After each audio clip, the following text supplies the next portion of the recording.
नमस्कार दोस्तों, स्वागत है आप सभी का आपके अपने चैनल स्टडी फॉर विन में।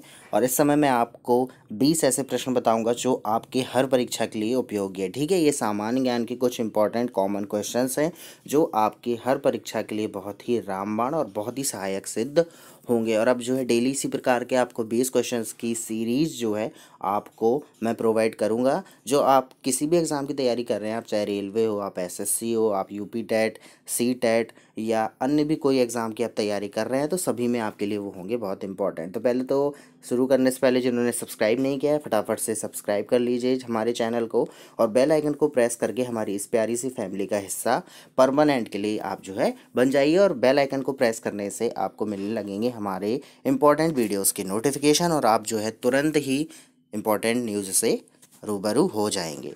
तो प्रश्न यहाँ पे 20 प्रश्न हैं, जल्दी से फटाफट से बिना कोई टाइम गवाए हुए इसको हम डिस्कस करेंगे, क्योंकि प्रश्न जो है ये हमेशा की तरह है रामबाण। तो पहला क्वेश्चन है, वेग कैसी राशि है? वेग किस प्रकार की राशि है ये बताना है, मतलब सदिश है या अदिश है। तो वेग है सदिश राशि। इन 20 क्वेश्चंस के आंसर नीचे आपको दिए गए हैं। नीचे इसमें जो है क्वेश्चन आंसर की सीरीज़ भी है, वो भी अभी मैं आपको दिखा दूंगा 20 क्वेश्चंस कंप्लीट होने के बाद। तो वेग है सदिश राशि। क्वेश्चन नंबर 2 है, संविधान के प्रारूप पर अंतिम वाचन कब समाप्त हुआ? जब प्रारूप जो बन रहा था संविधान का, उसका जो अंतिम वाचन हुआ कि हाँ अब जो है संविधान कंप्लीट हो गया है, वो कब समाप्त हुआ? तो वो समाप्त हुआ 26 नवंबर 1949 को। ठीक, डेट है 26 नवंबर 1949। क्वेश्चन नंबर 3 है, कौन सा तत्व सबसे ज़्यादा सक्रिय होता है? ठीक है, ये आपके वन लाइनर क्वेश्चन है और ये क्वेश्चन जो है किसी ना किसी प्रकार से जो है पूछे ही जाते हैं। तो सबसे ज़्यादा जो सक्रिय तत्व है उस तत्व का नाम है पोटेशियम। ठीक है, सिंबल भी कभी कभी दे देता है, तो पोटेशियम का सिंबल है के। किस स्थान पर बुद्ध ने 5 सन्यासियों के साथ संघ की स्थापना की थी? उस स्थान का नाम आपको बताना है जहाँ पर गौतम बुद्ध ने 5 सन्यासियों के साथ संघ की स्थापना की थी। तो उसका नाम है सारनाथ। सारनाथ में जो है 5 सन्यासियों के साथ गौतम बुद्ध जी ने संघ की स्थापना की थी। क्वेश्चन नंबर 5 है, उमा की तपस्या, शिव पार्वती, बसंत प्रमाण किस चित्रकार की उत्कृष्ट कृतियां हैं?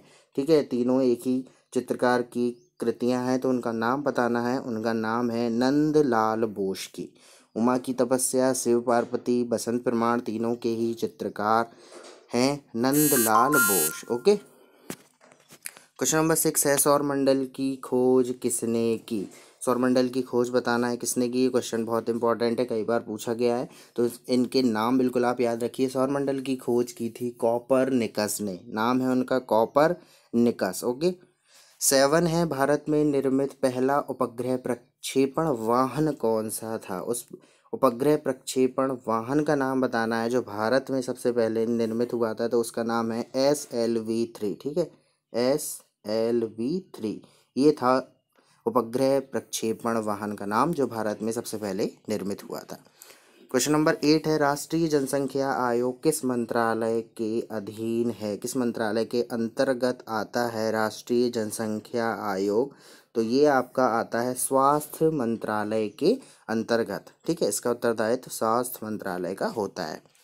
क्वेश्चन नंबर 9 है, व्रजयान बौद्ध धर्म में बुद्ध या बोधिसत्व की संगिनी को क्या कहा जाता था? बौद्ध धर्म में बुद्ध या बोधिसत्व की संगिनी का नाम बताना है क्या? तो उसे कहा जाता था तारा। ठीक है, तारा, स्टार, तो तारा याद रखिएगा। बनी ठनी किस चित्र शैली से संबंधित थी? ये भी बहुत इंपॉर्टेंट है, काफ़ी पूछा गया है, काफ़ी पूछा जाता है। बनी ठनी जो है किस चित्र शैली से संबंधित है? तो ये है आपका किशनगढ़ शैली से। ठीक, किशनगढ़ शैली नाम याद रखिएगा। क्वेश्चंस अगर पसंद आ रहे हैं दोस्तों, आपको लग रहे हैं कि हाँ इंपॉर्टेंट हैं, काफ़ी आपके लिए जो है सहायक हैं, तो वीडियो को लाइक करिए, ज़्यादा से ज़्यादा शेयर करिए और नए हैं तो सब्सक्राइब के लिए मैंने आपको बता ही दिया है। जितना ज़्यादा से ज़्यादा आप लाइक करेंगे उतना हमें मिलेगा मोटिवेशन, और मुझे आशा है कि ये आपको क्वेश्चंस और वीडियो पसंद आ रहा होगा। क्वेश्चन नंबर 11 है, ये 80% से अधिक कोशिकाओं में पाया जाने वाला पदार्थ कौन सा है? हमारी कोशिकाओं में 80% से भी अधिक जो पदार्थ पाया जाता है वो क्या है? तो वो है जल। ठीक है, वाटर, H2O। जल सबसे ज़्यादा हमारे कोशिकाओं में पाया जाता है। संविधान सभा द्वारा कब संविधान को पारित कर दिया गया? ये क्वेश्चन भी बहुत पूछा गया है। तो जब संविधान को पारित कर दिया गया वो तिथि है 26 नवंबर 1949 को, 26 नवंबर 1949। न्यूटन की गति का प्रथम नियम क्या कहलाता है? Newton first law of motion जिसको हम कहते हैं, उसका दूसरा भी एक नाम है, उसे हम कहते हैं जड़त्व का नियम, यानी law of inertia. Inertia means होता है जड़त्व। तो प्रथम नियम जो न्यूटन का है वो कहलाता है जड़त्व का नियम। कलिंग युद्ध का वर्णन अशोक के किस शिलालेख में है? ये प्रश्न भी बहुत पूछा जाता है। अशोक के जो शिलालेख हैं, कुछ शिलालेख बहुत इंपॉर्टेंट हैं, उनमें से एक ये भी इंपॉर्टेंट है कि कलिंग का युद्ध जिसमें हुआ वो किस शिलालेख में है? तो 13वें शिलालेख में। ठीक, 13वें, जो 13वां उनका शिलालेख है उसमें जो है कलिंग युद्ध का वर्णन है। विश्व प्रसिद्ध पेंटिंग मोनालिसा किसकी कृति है? ये कॉमन काफ़ी क्वेश्चन है और बिल्कुल आपको ये नाम इनका याद होना चाहिए, चाहे ऑप्शन हो चाहे ना हो। तो मोनालिसा पेंटिंग है लियोनार्डो दा विंसी की। ठीक है, उनका पूरा नाम है लियोनार्डो दा विंसी और उनकी पेंटिंग का नाम है मोनालिसा। सौरमंडल का सबसे ऊंचा पर्वत जो निक्स ओलंपिया है वो किस ग्रह पर स्थित है? उस ग्रह का नाम बताना है कि किस ग्रह पर है। सौरमंडल का सबसे ऊंचा पर्वत है तो ये आपका जिस ग्रह पर है ये पर्वत, वो पर्वत है मंगल ग्रह पर। ठीक है, मार्स पर, मंगल ग्रह या मार्स पर ये पर्वत है। उस पर्वत का कभी कभी नाम भी पूछ लेते हैं तो नाम भी याद रखिएगा, निक्स ओलंपिया।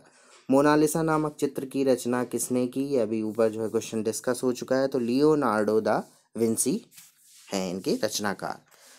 शिशु मृत्यु दर में कितने वर्ष की आयु के पूर्व मृत शिशु को शामिल किया जाता है? जब भी शिशु मृत्यु दर की बात की जाती है तो कितने वर्ष की आयु के पूर्व के जो शिशु होते हैं उनको शामिल किया जाता है? तो 1 वर्ष के पूर्व के, जो 1 वर्ष से छोटे होते हैं उन शिशुओं को हम शामिल करते हैं इस शिशु मृत्यु दर में।